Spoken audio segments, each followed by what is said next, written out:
Hey, happy Friday, everyone. Hope you are doing well. It's the end of the week, the work week for most of us, and the weekend is around the corner. And it's a chilly morning today, a lot of fog, and it's a little cooler than usual. I think we're getting into the full swing of autumn, and so I'm wearing my heavier jacket now because it is getting cold outside. I love this weather though, it's beautiful weather. And this is In the Raw, unscripted, unpracticed, unedited conversation. And Pablo Picasso, the famous painter, once said, "Success is dangerous. One begins to copy oneself, and to copy oneself is more dangerous than to copy others." And so I was thinking of that, and he's talking about being into yourself, being conceited. And the Bible talks about this too. Paul speaks to the Philippians in chapter 2, and he says, "Do nothing out of selfish ambition or vain conceit. Rather, in humility, value others above yourselves, not looking to your own interests, but each of you to the interests of others."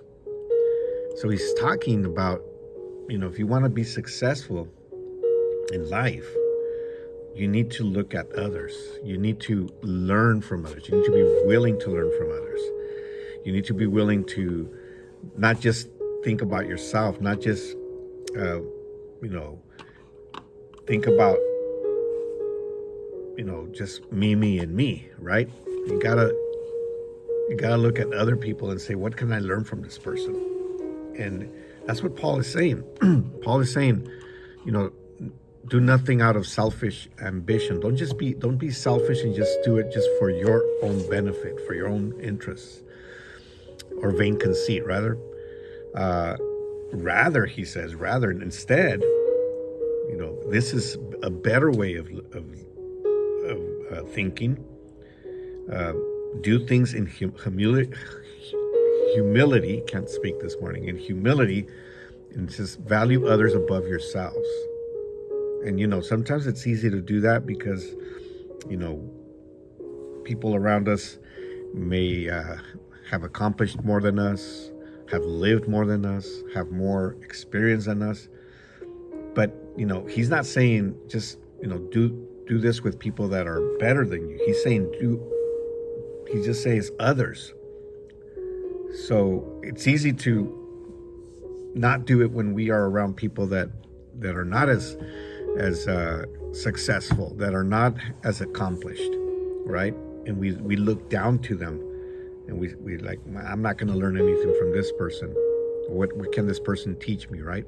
But that's not what he's saying. He's saying value others above yourselves, not looking to your own interests, but each of you to the interests of the other. So when I see somebody else, even a young child, I work with kids, and I have always thought, I can learn something from these kids, and I have, and so all you have to do is just change your mindset and say, what can I learn from anybody that I come in contact with, whether they are successful, whether they are wealthy, whether they are very intellectual, or whether they are very basic, whether they are not as accomplished as other people, whether they are maybe they're even despised by other people, maybe they are rejected by other people. What can I learn from this person? And, that was the mindset of Jesus. Jesus, when he walked this earth, he associated himself with people that were rejected by others, and he didn't he lived this this idea that Paul is presenting to us, not doing anything out of selfish ambition. The most selfless person was Jesus, and that's the example we need to follow. Humility. He said it himself. I am, learn from me because I am humble. He said that, Learn from me. I am humble. Not everybody can say that, right? So, if we want to be successful, we need to put aside, ourselves. Pablo Picasso says, one begins to copy oneself, and copy oneself is more dangerous than copying others. We need to imitate the most successful person that has ever lived on this earth, which is Jesus. So from one Pablo to another, there is a lot of truth in this, right? Pablo Picasso and Pablo el Apóstol, Paul the Apostle. All right. Well, I hope you have an amazing day. Hope you have a great weekend. We will talk to you soon.